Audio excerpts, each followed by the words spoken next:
زیادہ مضبوط شاید بات ہو جائے. حضرت موسیٰ علیہ السلام سے اللہ نے فرمایا اذهب الى فرعون انه طغى، جاؤ جا کے فرعون سے بات کرو، یہ طاغی ہو گیا ہے. تو حضرت موسیٰ جب فرعون سے بات کرنے کے لیے چلے تو حضرت موسیٰ نے اللہ سے مناجات کی، اور مناجات یہ کی کہ رب اشرح لی صدری ویسر لی امری واحلل عقدۃ من لسانی یفقہوا قولی واجعل لی وزیرا من اہلی ہارون اخی. بھائی توجہ بڑھائیں گے، میں اس آیت سے کوئی استفادہ چاہ رہا ہوں.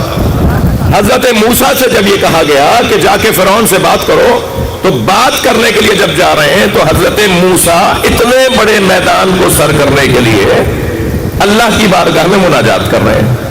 فرما رہے ہیں کہ میرے سینے کو گشادہ کر دے، میری زبان کی لکنت کو دور کر دے، میری بات کو سمجھ لے، یہ ان کے اندر صلاحیت عطا کر دے.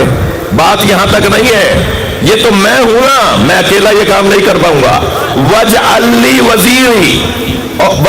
وَزِيرًا، اور میرے لیے ایک وزیر قرار دے، من اہلی، جو میرے اہل بیت میں سے ہو. یعنی حضرت موسیٰ، میں کیا کہوں کیا کروں. حضرت ابراہیم سے زیادہ معاذاللہ تم سمجھدار ہو. حضرت موسیٰ کیا کہہ رہے ہیں کہ مجھے اپنی نسل کے اندر، اپنی نسل میں، میرے خاندان میں، میرے گھر میں سے میرا وزیر بنا. یہ کہہ کر فرمایا ہارون اخی، میری خواہش یہ ہے کہ ہارون کو میرا وزیر اور خلیفہ بنا دے. میں ہاتھ جوڑ کر حضرت ابراہیم سے کہوں، میں ہاتھ جوڑ کر حضرت موسیٰ سے کہوں کہ آپ خود کیوں نہیں بنا رہے؟ بھائی یہاں تو امت چیمپئن نکل آئی، آپ خود کیوں نہیں بنا رہے؟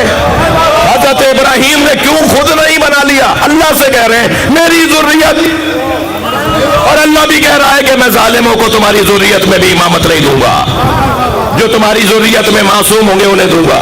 حضرت موسیٰ بھی فرما رہے ہیں وَأَهْلِي، میرے اہل میں سے، میرے گھرانے میں سے. کیوں مناجات کر؟ اچھا حضرت ابراہیم، حضرت موسیٰ علیہ السلام کا مقام بہت بلند ہے، مگر ہمارے نبی جیسا تو نہیں ہے نا. ہمارے نبی بھی جب اللہ سے مانگ رہے ہیں نا تو یہ نہیں کہہ رہے، اللہ سے مانگ رہے ہیں، یہ نہیں کہہ رہے کہ میں بنا رہا ہوں. یعنی اللہ چاہتا ہے یہ نبی مجھ سے کہیں بناؤں گا میں. یعنی جس کام کو نبیوں نے اپنے ہاتھ میں نہیں لیا، جس کام کو نبیوں نے اپنے ہاتھ میں نہیں لیا، امت کیسے لے سکتی ہے؟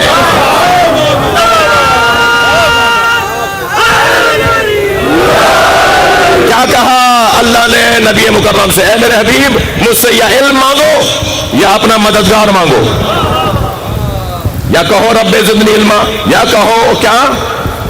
اللہ اکبر، رب ادخلنی مدخل صدق واخرجنی مخرج صدق.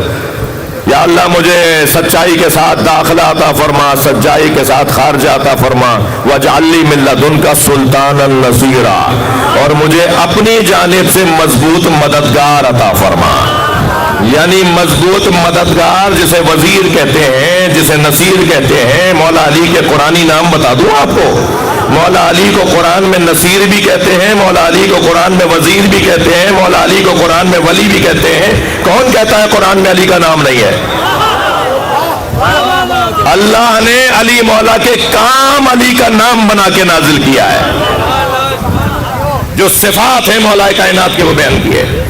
یہاں حضرت نبی مکرم بھی اللہ سے نصیر مانگ رہے ہیں، حضرت موسیٰ بھی اہل میں سے. اصلی بات روشن ہے کہ وزیر اور خلیفہ اہل میں سے ہوگا.